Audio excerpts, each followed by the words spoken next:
The Zero Mile Show has now reached a real iconic place in Maharashtra. We're in Wardha. We're at the residence, in a sense, of Mahatma Gandhi. This is where he stayed for 10 years, all the way leading up to India's independence. And Parag and Kanhaiya and me, we've been traveling across different parts of the state as part of our Zero Mile Show. What really stands out for you the moment you enter this ashram, this kutia of Mahatma Gandhi, is that the Gandhian thought really seems to have disappeared, isn't it, Kanhaiya? कितनी मजेदार बात है कि देखिए हम यहाँ पर महाराष्ट्र में हैं, हम लोग अलग अलग जगहों में जा रहे हैं, हर जगह हमको एक स्वर सुनने को मिलता है, राजनीतिक ऊहापोह, जिसको एज जर्नलिस्ट वी से राजनीतिक खिचड़ी, पॉलिटिकल खिचड़ी बन गई. There was Gandhi. What did he stand for? And here we are in Wardha, right outside his kutia. The only thing you have is silence. what a great paradox that everything that Gandhi stood for has been converted into a silence today. बिल्कुल भूपेन. और जैसा कल हमने zero mile पे शुरू किया था, और उसी के बगल में आरएसएस का हेडक्वार्टर है, जो आज का न्यू इंडियन पॉलिटिक्स का केंद्र बिंदु बना हुआ है. और गांधी जी का जो आपने कहा पैराडॉक्स, साइलेंस की जो क्वालिटी थी या साइलेंस का जो प्रिंसिपल था, वो कहीं खोता हुआ दिख रहा है, खास करके महाराष्ट्र के पॉलिटिक्स में. बट भूपेन, गांधी जी प्रिंसिपली तो आज भी बिकाऊ है, प्रिंसिपली तो आज भी उनके टेकर्स है, प्रिंसिपली तो आज भी उनका एक्सेप्टेंस है, प्रैक्टिकलिटी में नहीं है. What stands out for me, शायद कम लोग जानते होंगे कि 1937 में पहली बार all India education conference Gandhi ji ने किया था. एक तरह से वो रेवोल्यूशन था इंडियन एजुकेशन सिस्टम में, जिसमें 7th तक की कक्षा को फ्री पढ़ाई और वगैरह वगैरह चीजें प्रपोज की गई थी. आज जब आप एक वही प्रिंसिपल, वही केंद्र बिंदु बना हुआ है इवन आरएसएस की पॉलिटिक्स में. अगर आप देखेंगे, आप ट्रैवल करते हैं पूरे देश में, आज सांस्कृतिक रेवोल्यूशन, सांस्कृतिक चेंज लाने की तरफ वो दूसरी तरफ की आइडियोलॉजी भी काम करी. और ये उससे भी बड़ा पैराडॉक्स है कि 100 किलोमीटर की दूरी पर, 100 किलोमीटर से भी कम दूरी पर, दो अलग अलग तरह के लेगेसीज को अडॉप्ट किया जा रहा है, उनको प्रोपेल किया जा रहा है, उनको आगे बढ़ाया जा रहा है. परहैप्स महाराष्ट्र इलेक्शन में इसी का एक निर्णायक हो सकता है, एक लड़ाई देखने को मिले जो पराग जी इस पर मुझे लगता है कि कहीं ना पराग क्या है, खासतौर से महाराष्ट्र में हम लोग देखिए, हम लोग डॉक्टर अंबेडकर के बारे में बहुत सुनते हैं, ठीक है. हम लोग आप नागपुर की बात हो रही थी, हम लोग आरएसएस के फाउंडर्स के बारे में बहुत चर्चा होती है.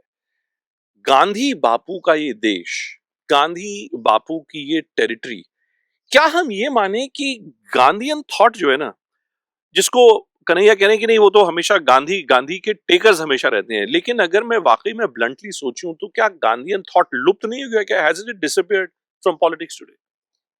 महाराष्ट्र का जो भी आज की तारीख में जो नौजवान भी रहेगा, या जो हमारी उम्र के जो मिडिल एज लोग भी है या सीनियर भी लोग है, वो ये मानते हैं कि गांधी कभी मरता नहीं. ये महाराष्ट्र में गांधी जी गुजरात से थे, लेकिन उनको ज्यादा से और अधिक मात्रा में जो कार्यकर्ता थे, अनुयायी थे, वो महाराष्ट्र से उन्हें मिले.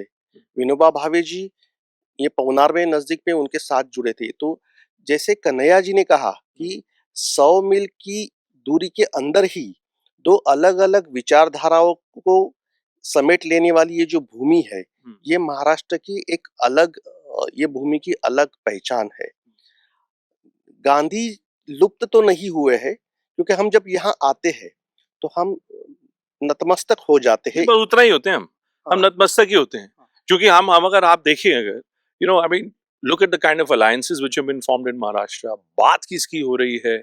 मतलब चारों तरफ सिर्फ कॉन्ट्रैक्टर, नेता, बाबू के नेक्सस की ही बात होती है महाराष्ट्र में. मैं देख रहा हूँ, आप किसी भी रीजन में चले जाएं, तो मैं वही जानने की कोशिश कर रहा हूँ कि गांधीयन थॉट का टेकर कौन है आज की डेट में. It's a utopian concept. जो कॉमन मैन है वो है, आप जरूर कह सकते हैं यूरोपियन. पिछले 70 सालों में ये तो नैरेटिव पेश किया गया, लेकिन आप देखें पॉलिटिकल स्फीयर में देखें तो लोग ज्यादा लाउड हो गए हैं. और मीडिया भी, हम लोग मीडिया में आते हैं तो मीडिया भी लाउड हो गए. हम लोग यहाँ ये हमारी जो गले की जो शिराए है उसको तान तान के बोलते हैं, ऊंची आवाज में बोलते हैं.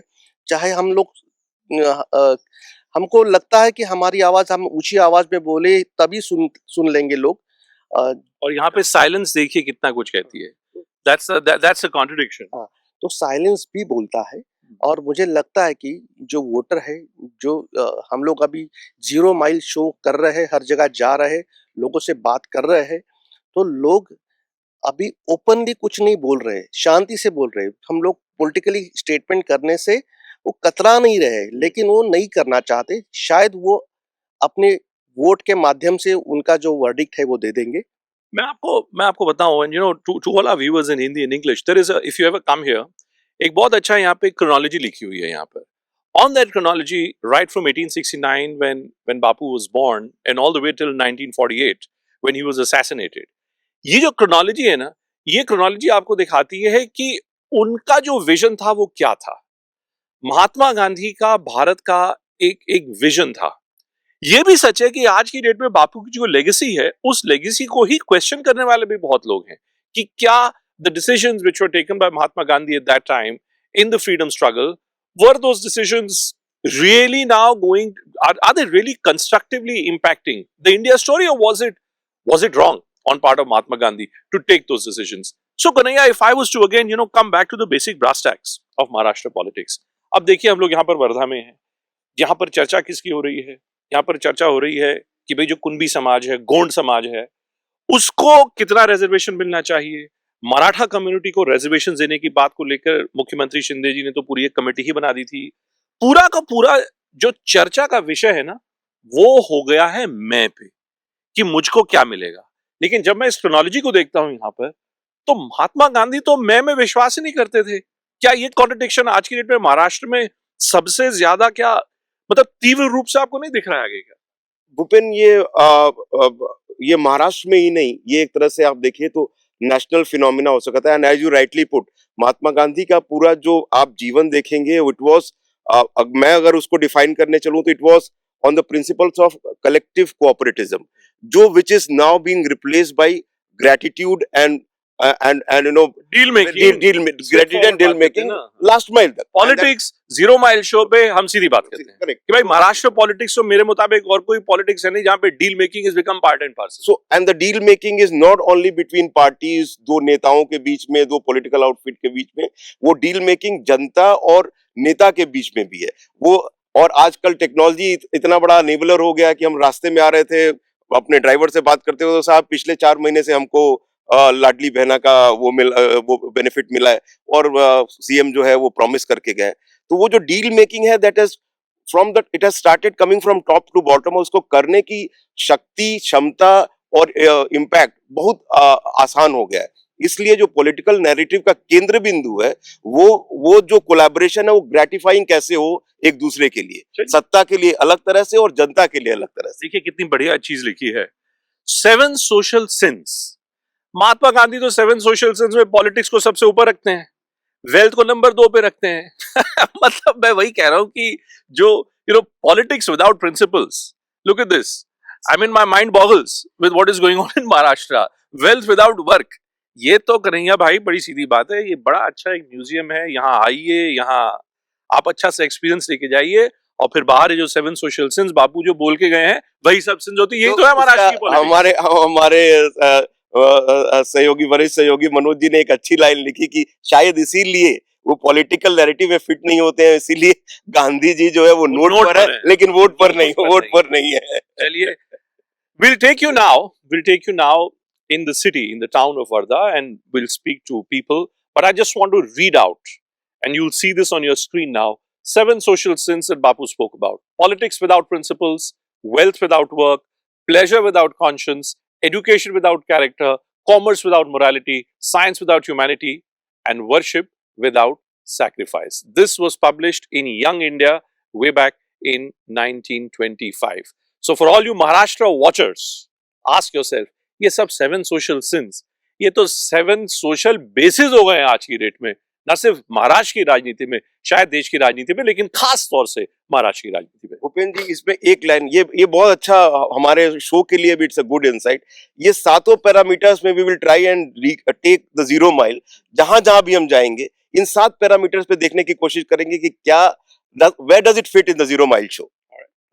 एक बात भूपेंद्र जी मैं बताना चाहता हूँ कि जो सत्य, अहिंसा और नैतिकता का जो हम तीन गांधी जी के विचार मानते हैं, तो सत्य की तारीख में आज सत्य देखेंगे तो सत्य तो कोई कौन है सत्य? अजीत पवार सत्य हैं, सत्य देवेंद्र परेशान फडणवीस सत्य है, सत्य परेशान हो चुका है। परेशान हो चुका है।